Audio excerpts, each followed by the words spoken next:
اعوذ باللہ من الشیطان الرجیم، بسم اللہ الرحمن الرحیم۔ کیا حال ہے آپ سب لوگوں کا؟ آج ہم 16واں رکوع انشاءاللہ تعالی مکمل کریں گے۔ اور دیکھیے، جب کام انسان شروع کرتا ہے تو آہستہ آہستہ وہ اپنے منزل کی طرف پہنچا ہی چاہتا ہے۔ اب ہمارا آج جو ہے انشاءاللہ العزیز ایک سپارہ مکمل ہو جائے گا۔ اللہ تعالیٰ نے زندگی دی تو ہم اسی طرح ایک ایک سپارہ کرتے ہوئے پورے قرآن عظیم کو انشاءاللہ العزیز مکمل کر لیں گے۔ چلیے نکال لیجئے۔ وَمَن يَرْغَبُ عَن مِّلَّةِ ابراہیم، اور کون ہے جو پھرے ابراہیم کے مذہب سے، الا من صفی نفسہ، مگر وہی جس نے احمق بنایا اپنے آپ کو۔ وَلَقَدِ اصْطَفَيْنَاهُ فِي الدُّنْيَا، اور بے شک ہم نے ان کو منتخب کیا دنیا میں، وَإِنَّهُ فِي الْآخِرَةِ لَمِنَ الصَّالِحِينَ، اور وہ آخرت میں نیک لوگوں میں سے ہوں گے، نیکوکاروں میں سے ہوں گے۔ اب یہاں پہ حضرت ابراہیم علیہ السلام کا اللہ تعالیٰ نے دنیا اور آخرت میں شرف اور بزرگی پچھلی آیتوں میں بتائی ہے نا، تو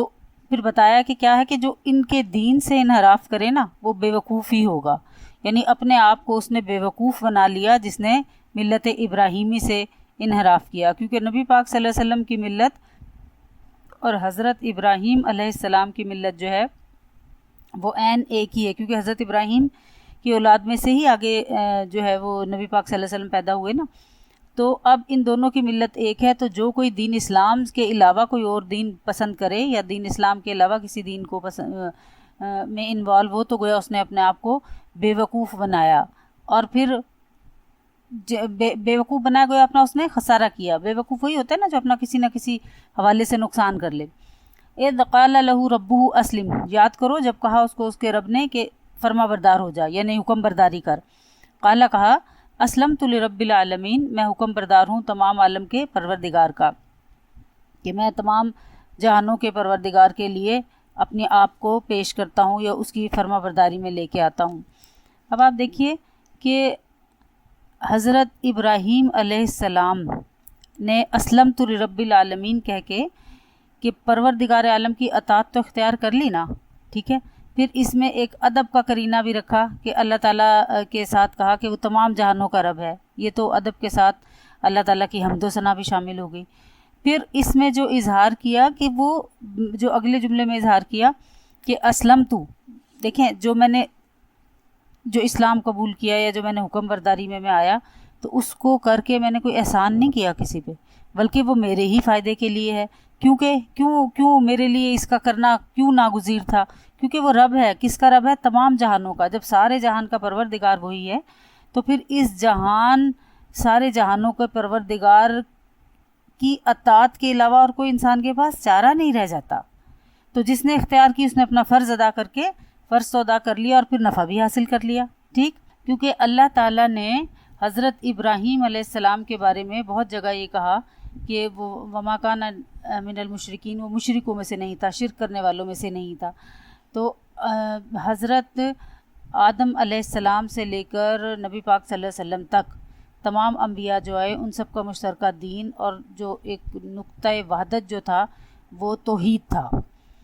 ٹھیک ہے۔ ہر رسول اور ہر نبی نے اسی کی طرف دعوت دی، یعنی توحید کی طرف ہی دعوت دی، اور اسی پہ اپنی امت کو چلایا۔ تو قرآن پاک میں بھی واضح طور پہ اللہ تعالیٰ نے فرمایا تھا کہ ان الدین عند اللہ الاسلام، دین تو اللہ کے نزدیک اسلام ہی ہے۔ پھر ایک اور جگہ کیا فرمایا تھا؟ وَمَن يَتَّبِعْ غَيْرَ الْإِسْلَامِ دِينًا فَلَن يُقْبَلَ مِنْهُ،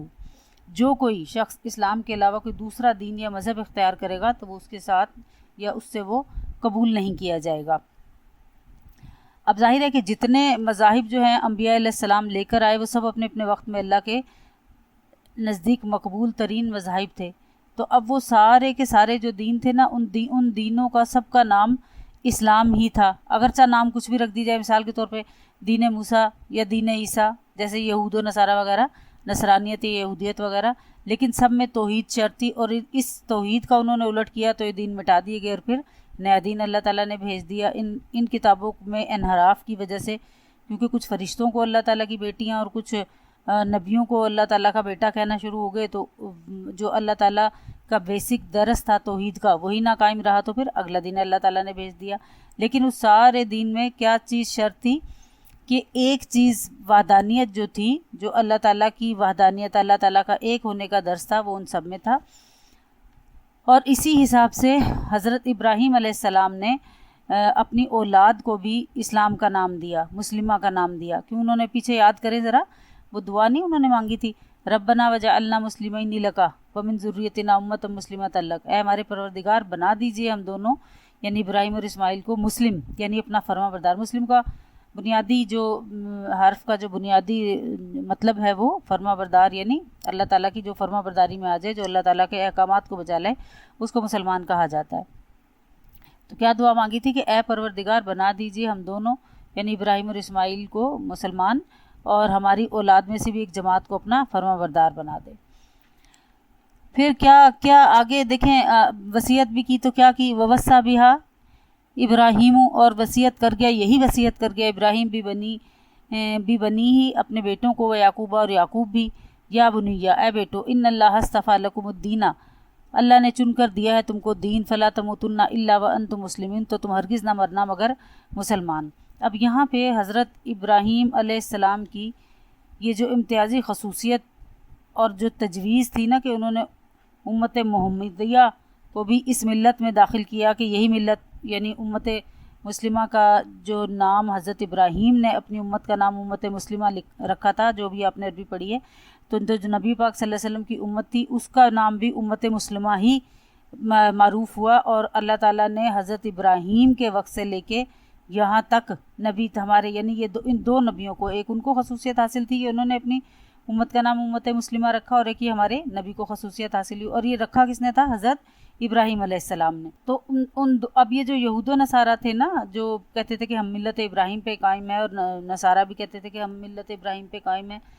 کچھ مشرک بھی کہتے تھے، تو کہا کہ نہیں، یہ تو دین فطرت ہے، اور فطرت میں اللہ تعالیٰ کو دو ماننا نہیں ہے، اللہ تعالیٰ کو ایک ماننا ہے، وحدانیت ہے. تو جہاں وحدانیت کا فقدان ہوگا تو وہ اس دین سے نکل جائے گا. اب اللہ تعالیٰ، خلاصہ کلام یہ ہے کہ اللہ تعالیٰ کی طرف سے جتنے انبیاء اس دنیا میں تشریف لائے، جتنی کتابیں، جتنی شریعتیں نازل ہوئی، ان سب کی روح اسلام ہے، یعنی اطاعت حق ہے.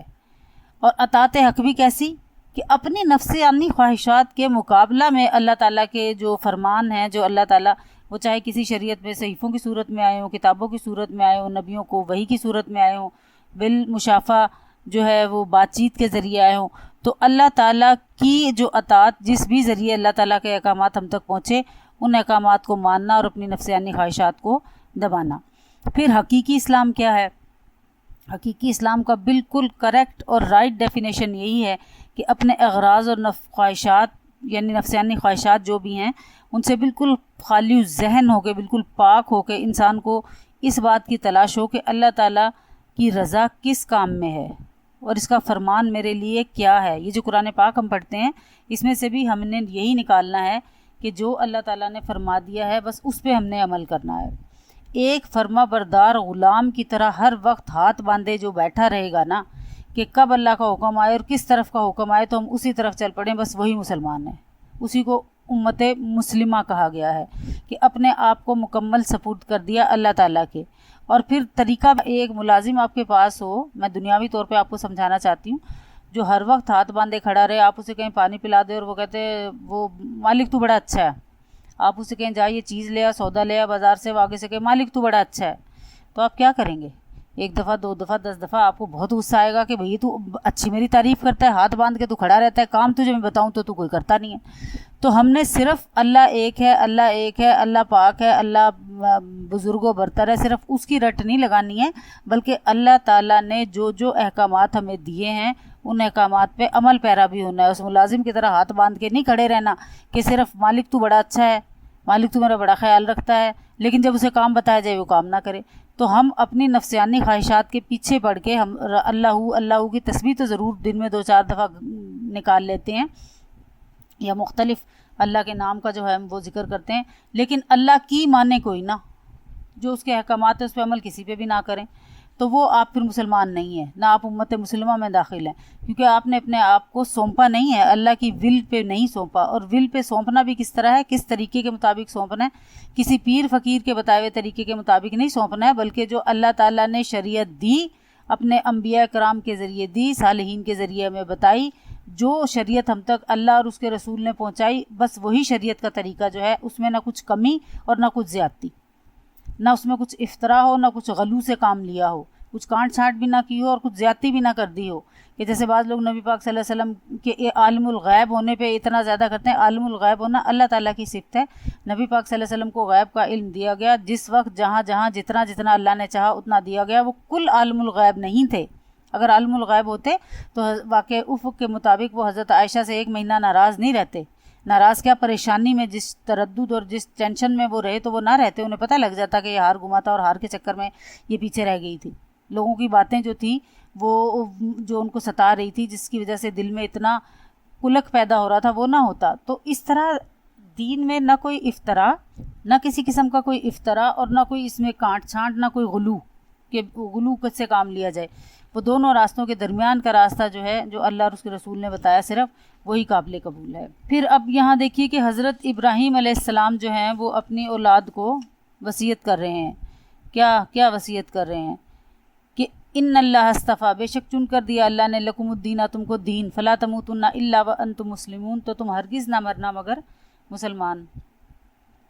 حضرت ابراہیم علیہ السلام نے اپنی اولاد کو وصیت فرمائی، ان سے عہد لیا کہ اسلام کے علاوہ کسی حالت اور کسی ملت میں نہ مرنا۔ اس کی مراد یہ کہ اپنی زندگی میں اسلام اور اسلامی تعلیمات پر پختگی سے، پکے طریقے سے عمل کرنا، ٹھیک۔ اور پھر اللہ تعالیٰ جو ہے وہ تمہارا خاتمہ بھی ایمان پہ فرمائے، کیونکہ اللہ تعالیٰ کا حکم ہے کہ جس حالت میں تمہاری زندگی گزرے گی اسی حالت میں تمہاری موت بھی ہوگی، اسی حالت میں محشر میں بھی قائم کیے جاؤ گے۔ تو پھر اللہ کا جو ہے نا عادت بھی یہی ہے کہ جو بندہ نیکی کا قصد کرتا ہے اور اس نیکی کو حاصل کرنے کے لیے اپنی مقدور برابر کوشش بھی کرتا ہے، تو اللہ تعالیٰ اس کو نیکی کی توفیق دیتے رہتے ہیں۔ اب آپ دیکھیے، جب آپ نہیں یہ سبق پڑھتے تھے تب بھی یہی 24 گھنٹے تھے، اب آپ پڑھتے ہیں تو اب بھی انہی 24 گھنٹوں میں سے آپ کا کچھ نہ کچھ ٹائم مینیج ہو گیا اور آپ نے اس کو پڑھ لیا۔ تو جتنی جو کوشش اللہ تعالیٰ کی طرف چلنے کی کرتا ہے، اللہ تعالیٰ اتنا اس کا ہاتھ جو ہے وہ ہر صورت پکڑتا ہے۔ اب ہم یہاں دیکھ لیں کہ ہم اپنی اولاد کو کیا وصیتیں کرتے ہیں۔ ہمارے پاس جو ہے اپنی اولاد کے لیے یہ سوچنے کا وقت ہے کہ یہ مسلمان بھی رہیں، بہت اچھے دنیا میں پروفیشنلسٹ ثابت ہوں، یہ ضرور ہم سوچتے ہیں، بہت ایک کامیاب زندگی گزاریں، یہ ضرور سوچتے ہیں، لیکن یہ نہیں سوچتے کہ ان کا خاتمہ بھی ایمان پہ ہو، اور نہ اس کام کو بہتر طور پر انجام دینے کے لیے ہم کچھ تدبیریں کرتے ہیں۔ مثال کے طور پہ اچھی تربیت بھی نہیں کر پاتے۔ اگر ہم بچے کو صبح اسکول جانے کے لیے اتنا ارلی مارننگ اٹھا سکتے ہیں، پانی کے چھینٹے ڈال کے، اسے رات کو جلدی سلا کے، کوئی بھی ہم حربہ استعمال کر کے اپنے بچے کو اس قابل کر دیتے ہیں، بڑی چھوٹی سی عمر سے، 4 ایئر سے، کہ وہ اسکول جائے اور اپنی نیند کو قربان کرے اور اپنی بھوک پیاس کو قربان کرے، تو کیا ہم نے کبھی یہ کوشش کی ہے کہ اس بچے کو صبح ہم 1 رکوع سپارہ پڑھنے کی بھی عادت ڈال دیں کہ اسکول جانے سے پہلے وہ سپارہ بھی پڑھ لے؟ ابھی آگے میں اور اس پہ بات کرتی ہوں۔ اگلی آیت پہ چلیے۔ ام کنتم شہداء اذا حضر یعقوب الموت، کیا تم موجود تھے جس وقت قریب آئی یعقوب کے موت؟ اذ قال لبنیہ، جب کہا اس نے اپنے بیٹوں کو، ما تعبدون من بعدی، تم کس کی عبادت کرو گے میرے بعد؟ قالوا، بولے، نعبد الہک و الہ آبائک، ہم بندگی کریں گے تیرے رب کی اور تیرے باپ دادوں کی۔ کس کی؟ ابراہیم، اسماعیل اور اسحاق کی۔ الہ واحد، وہی ایک معبود ہے، ونحن لہ مسلمون، اور ہم سب اسی کے فرما بردار ہیں۔ تلک امۃ قد خلت، وہ ایک جماعت تھی جو گزر چکی، لہا ما کسبت، انہی کے واسطے ہے جو انہوں نے کمایا، ولکم ما کسبتم، اور تمہارے واسطے جو تم نے کمایا، ولا تسألون عما کانوا یعملون، اور تم سے پوچھ نہیں ہوگی ان کاموں کی جو وہ کرتے رہے۔ دیکھیے اب یہاں پہ اللہ تعالیٰ نے پوچھا ہے کہ کیا تم اس وقت موجود تھے جب یعقوب کو موت آئی؟ حضرت یعقوب بنی اسرائیل یعقوب علیہ السلام کی قوم تھی نا، ساری ان کی اولادوں میں سے تھی نا،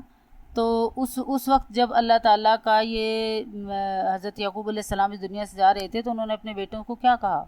نبی اپنے بیٹوں کو دیکھیں کیسی کیسی وصیت کرتے ہیں نا، کہ تم کس چیز کی عبادت کرو گے میرے بعد؟ تو بچے آگے سے بولے کہ ہم اس کی عبادت کریں گے جس کی عبادت تو نے کی، تیرے باپ داداؤں نے کی۔ کس نے کی؟ ابراہیم، اسماعیل، اسحاق، اور ان سب کا معبود ایک ہی تھا، ٹھیک ہے، اور ہم سب اسی کے لیے فرما بردار ہیں۔ اب یہاں پہ دیکھ لیجئے آپ کے انبیاء جو نیک ہیں، اولادوں کی تربیت نیک کی ہے، وہ اپنی اولادوں کے لیے وصیت، اور ان سے اپنے آخری وقت میں جس وقت دنیا سے رخصت ہونے کے ہیں تو وہ اپنی اولاد کے لیے جو ہے ایمان کے لیے فکر مند نظر آتے ہیں کہ تمہارا خاتمہ ایمان پہ ہو۔ ہاں، جو ہم لوگ ہیں، عام انسان جو ہیں، وہ موت کے وقت یہ چاہتے ہیں کہ جو بڑی سے بڑی دولت ہمارے پاس ہے وہ ہم اولاد کو دے جائیں۔ جیسے ایک سرمایہ دار تاجر جو ہے، اس کی یہی خواہش ہوتی ہے کہ میری اولاد کو فلاں فیکٹری، مل کے تمام کاغذات اس کے نام ہو جائیں، پھر امپورٹ ایکسپورٹ کے جتنے بڑے بڑے لائسنسز ہیں وہ ان کو مل جائیں، یعنی اور ترقی ہو اس کاروبار میں۔ یا ایک سروس کرنے والا انسان اگر آپ اس کی مثال لیں جو اچھے کی پوسٹوں پہ رہتے ہیں، گورنمنٹ جاب جو کرتے ہیں، تو وہ کہتے ہیں کہ اسی طرح ہمارا بچہ یا بچی بھی جو ہے وہ کی پوسٹوں پہ رہے، ان کو بڑی بڑی تنخواہیں ملیں، گورنمنٹ سے مراعات ملیں۔ پھر جو صنعت پیشہ کوئی آدمی ہوتا ہے، تاجر جو ہے، اس کی اولاد جو ہے وہ اس کی یہی خواہش ہوتی ہے کہ صنعت میں کمال حاصل کرے اور اس کو کاروبار کے تمام زندگی بھر کے گر بتا دے تاکہ اس کی جو ہے وہ بہت اچھے سے اس کا جو ہے وہ بزنس چلے۔ اب ہمارے پاس چونکہ یہی کچھ ہے نا، ہم نے خود بھی یہی کچھ اسی پہ توجہ دی ہے اور آگے اولاد کو بھی اسی کی توجہ کی ہم تلقین کر کے جاتے ہیں، یا ایسے وسائل پیدا کر کے جاتے ہیں، اسباب ایسے پیدا کر کے جاتے ہیں کہ وہ انہی چکروں میں لگے رہیں۔ لیکن جو انبیاء علیہ السلام ہوتے ہیں نا، ان کی سب سے بڑی خواہش یہ ہوتی ہے کہ جس چیز کو وہ اصل میں کس چیز کو ابدی اور دائمی دولت سمجھ رہے ہوتے ہیں، وہ ایمان کو سمجھتے ہیں نا،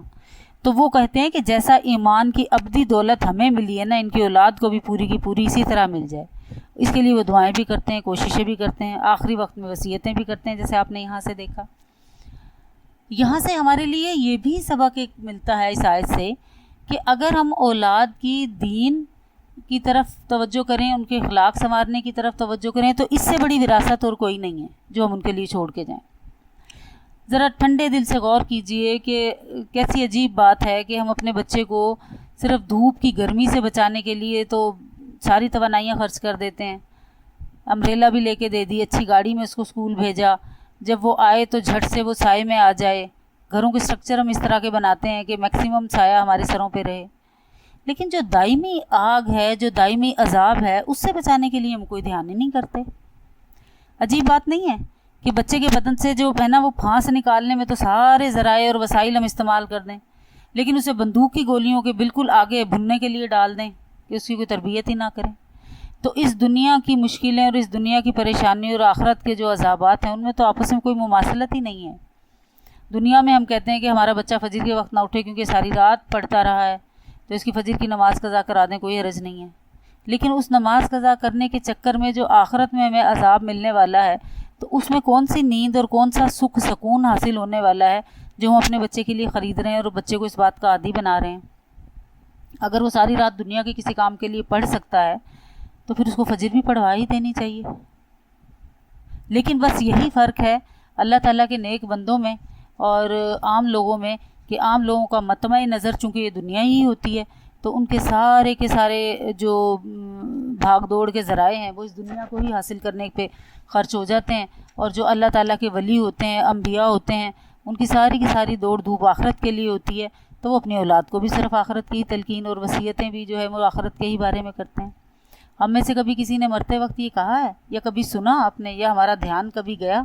کہ ہم میں سے کوئی مرنے لگا تو ہم نے اپنے بچوں کو اکٹھا کر کے یہ کہا ہو کہ تم سب کے سب نماز پہ قائم رہنا، تم سب جماعت سے نماز ادا کرنا، تم جو ہے وہ اسلام کی آخری دن وقت تک کوشش کرنا، کبھی اسلام کے دائرے سے باہر نہ نکلنا۔ ہمیں یہ اپنی جائیدادیں بانٹنے کے لیے ہوتی ہے، یا ہمیں جو کمزور بچہ ہوتا ہے نا گھر میں سے، فیملی میں سے، تو اس کے لیے ہم وصیتیں کر رہے ہوتے ہیں کہ اس کا خیال رکھنا۔ ہم کبھی بھی اسلام کی، دین کی، ایمان کی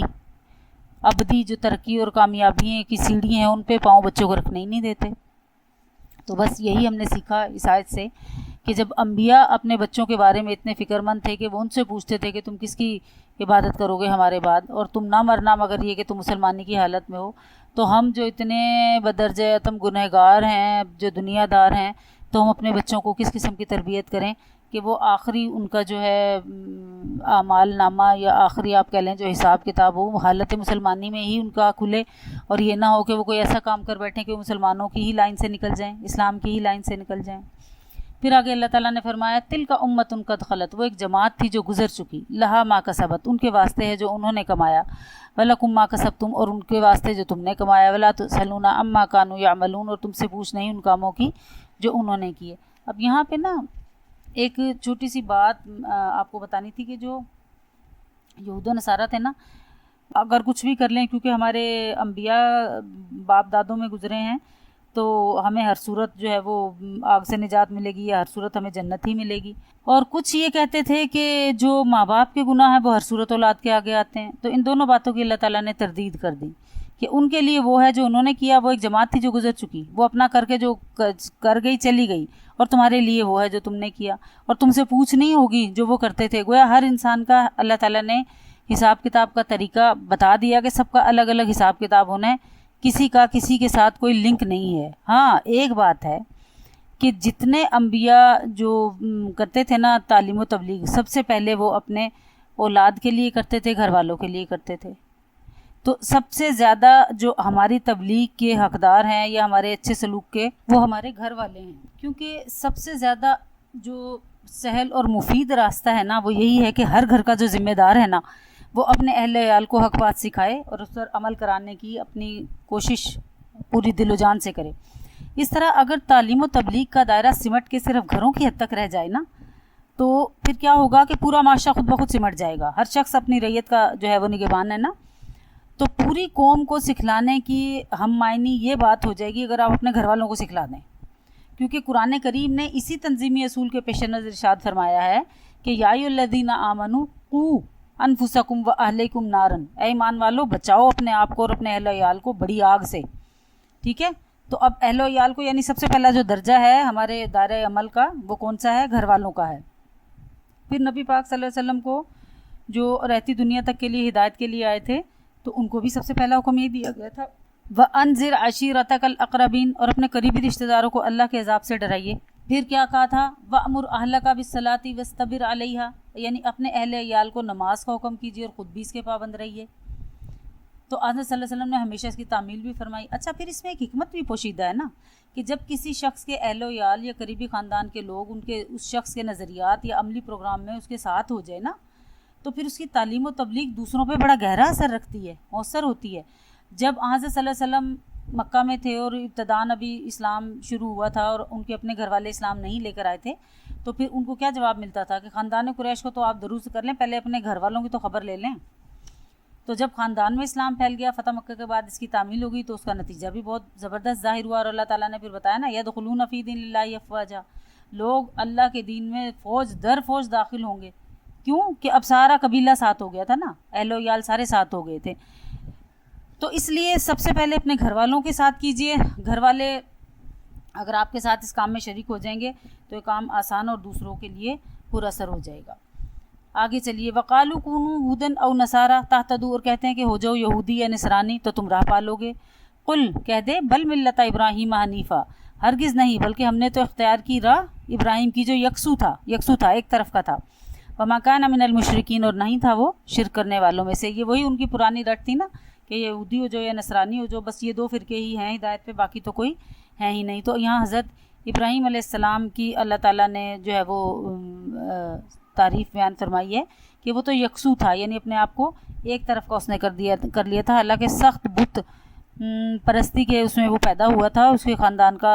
کام ہی بت بنانا تھا، اور نہ صرف بت بنانا تھا بلکہ بہت دور دور تک ان کے خاندان کے بت جو ہے وہ بیچے جاتے تھے۔ تو وہ اس میں سے بھی وہ حنیف ہو گیا تھا، ایک طرف ہو گیا تھا، اللہ تعالیٰ کی طرف ہو گیا تھا، شرک کرنے والوں میں سے نہیں تھا۔ تو لہٰذا یہودی اور نصرانیوں کا تو یہ دعویٰ بالکل غلط ہو گیا کہ صرف وہی راہ راست پہ ہیں، بلکہ جو حضرت ابراہیم کی راہ اختیار کرے گا راہ راست پہ وہ ہوگا۔ قولوا آمنا باللہ، تو کہہ دے ہم ایمان لائے اللہ پر، وما انزل الینا، اور جو اترا ہم پر، وما انزل الی ابراہیم، اور جو اترا ابراہیم پر، و اسماعیل اسماعیل پر، و اسحاق اسحاق پر، و یعقوب والاسباط یعقوب اور اس کی اولاد پر، وما اوتی موسیٰ، اور جو دیا گیا موسیٰ کو، و عیسیٰ کو، وما اوتی النبیون، اور جو ملا دوسرے پیغمبروں کو، من ربہم ان کے رب کی طرف سے، لا نفرق بین احد منہم، ہم فرق نہیں کرتے ان سب میں سے کسی ایک میں بھی، ونحن لہ مسلمون، اور ہم سب اسی کے فرما بردار ہیں۔ اب آپ دیکھیے کہ جو اللہ تعالیٰ نے یہ ایمان کے جو درجے بتائے نا کہ جو ایمان لائے اللہ پر اور جو اترا اس پر اور جو اترا ابراہیم پہ اسماعیل پہ، یہ سارے نبیوں کو اللہ تعالیٰ نے نام بتایا۔ پھر یعقوب کے آگے اسباط بھی کہا نا، یعقوب کی اولاد پہ، جو حضرت یعقوب علیہ السلام کی اولاد ہے نا اسی کو بنی اسرائیل کہا جاتا ہے نا۔ تو حضرت یعقوب علیہ السلام پہ اللہ تعالیٰ نے بڑی رحمتیں رکھی ہوئی تھی کہ دیکھیں ان کے اپنے 12 بیٹے تھے، سلبی بیٹے جو ان کے حقیقی بیٹے تھے وہ 12 تھے، پھر ان 12 بچوں کی جو آگے اولادیں ہوئی وہ ہزاروں میں تھی، ہزاروں میں، اور پورے قبائل تھے وہ۔ تو یہ برکت ان کی اولاد میں رکھی کہ پوری بنی اسرائیل ان کی جو ہے نا وہ حضرت یعقوب کی نسل میں سے چلی۔ پھر صرف یہ 10 انبیاء تھے جو ان کی بنی اسرائیل میں سے نہیں پیدا ہوئے تھے، باقی سارے کے سارے 1,24,000 پیغمبر ہیں نا، تو باقی کے سارے پیغمبر جو ہیں وہ حضرت یعقوب علیہ السلام کی نسل میں سے تھے۔ تو وہ 10 انبیاء میں کون تھے کہ حضرت آدم علیہ السلام، نوح، حضرت شیت، حضرت ہود، حضرت صالح، حضرت لوط، ابراہیم، اسحاق، یعقوب اور اسماعیل اور محمد صلی اللہ علیہ وسلم ہے۔ تو ان 10 کے علاوہ جو ہے وہ تمام انبیاء جو تھے وہ بنی اسرائیل میں ہی پیدا ہوئے اور حضرت یعقوب علیہ السلام کی ہی نسل ٹھہرے۔ تو یہ حضرت یعقوب علیہ السلام کو اللہ تعالیٰ نے خاص جو ہے نا وہ اس سے نوازا ہوا تھا کہ بنی اسرائیل ان کی جو قوم تھی وہ انہی سے چلی۔ اچھا، پھر ہمیں یہاں مسلمانوں کو کیا ہے کہ جو کچھ بھی اللہ تعالیٰ نے کسی بھی نبی پہ اتارا، یعنی جو باقی کی کتابیں ہیں نا، ان کتابوں پہ بھی ہمیں ساروں پہ ایمان رکھنا ہے۔ اچھا، کتابوں پہ ایمان رکھنا ہے اور نبیوں پہ ایمان رکھنا ہے۔ لا نفرق بین احد منہم، ہم ان میں سے کسی ایک میں بھی تفریق نہیں کرتے،